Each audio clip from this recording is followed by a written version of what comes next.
Hello, Minds, and thank you for continuing to watch the Amoral Philosopher blog. This is the second of our series of talks about discrimination. In case you haven't seen the first one, I'll briefly recap. We started out by trying to make a distinction between two senses in which we can talk about discrimination. One is a non moral sense, and the other is the moralized sense. So, in a non moral sense, we can say that a discrimination is treating a person differentially on the basis of a particular feature that that person has, which results in some disadvantage to that person. And in moralized sense of discrimination, we say that that differential treatment, which results in such a disadvantage, is wrong. So, to give you one example, if you've traveled on an airline, you'd recall that frequently airlines would give out toys or sweets to children under a certain age. And if you're above that age, you may feel that you are being discriminated against if you don't get that toy or lollipop. Now, of course, if you're a grown-up person, you won't get too hung up on that, but you can claim that this is a case of discrimination, albeit a trivial one, and the one that we don't find to be wrongful. On the other hand, there are cases of discrimination, such as, for instance, being denied a job opportunity based on your skin color, ethnic identity, age, or other characteristics. And these are the cases of discrimination that we find to be wrongful. Now, just to clarify, we're not trying to say that because there are some cases of permissible discrimination, all cases of discrimination are like that, and that there are no wrongful cases of discrimination.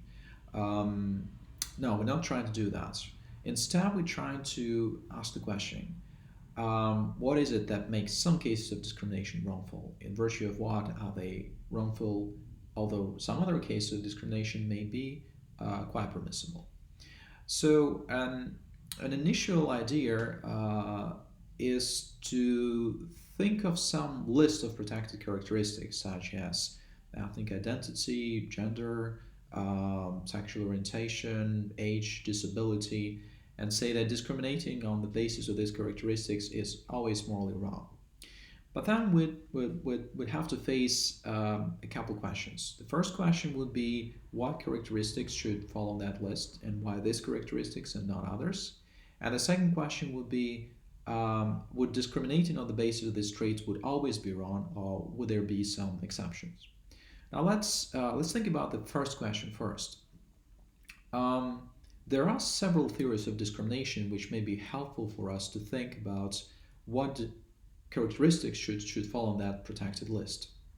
Now, one theory is called the control-based view. It says that if a person has no control over a certain feature or characteristic, then discriminating against that person on the basis of that feature is always wrong. For instance, racial discrimination is wrong because no one has control over their race. Another view about discrimination is the so called merit view. It says that the only thing that we should be taking into account when deciding whether to treat people differentially is their merits or their qualifications. For instance, no one should be denied a job opportunity if they're perfectly qualified. So other characteristics should be treated as irrelevant for that particular issue. A third view of discrimination, which we should take a look at, is the so called freedom based view. It says that discrimination is wrongful when it's in some way interferes with the with the person's freedom to realize the choices that they make. So, for instance, an elderly person who is denied a job opportunity because of their age is being discriminated against, and it's a wrongful discrimination because we're interfering with their freedom. Now, as soon as you start to think about these theories, you'd realize that there are certain counterexamples to them. So, think about the control based view. You can say that yes, typically discriminating on the basis of race is wrong because it's something that's outside of the person's control. But if we say have an actor who is rejected for a role of George Washington in a historical drama, that perhaps is permissible. Or think about the merit-based view. Someone who's making a hiring decision may think that there are features besides the person's qualifications that matter for whether to give a person a job in the company. If someone is a very obnoxious person, perhaps hiring them would create too much disarray in the company to justify that decision.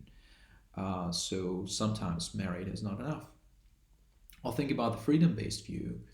If an elderly person wants to join a football team, a coach may have a good reason to reject them because they would think the coach would think that they might not be physically fit enough for that job.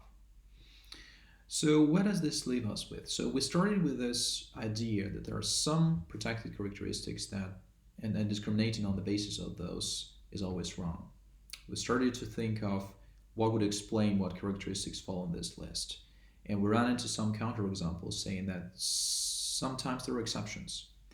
So maybe a more plausible idea is to say that discriminating on the basis of certain characteristics is wrong in certain circumstances, and that in addition to thinking about what characteristics these are, we should think about what it is that makes these characteristics relevant.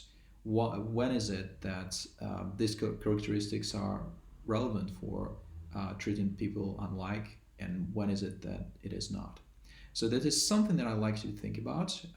As always, please feel free to post your comments to this video with your suggestions, and we'll pick up from here next time. I'll look forward to seeing you all soon again. Bye.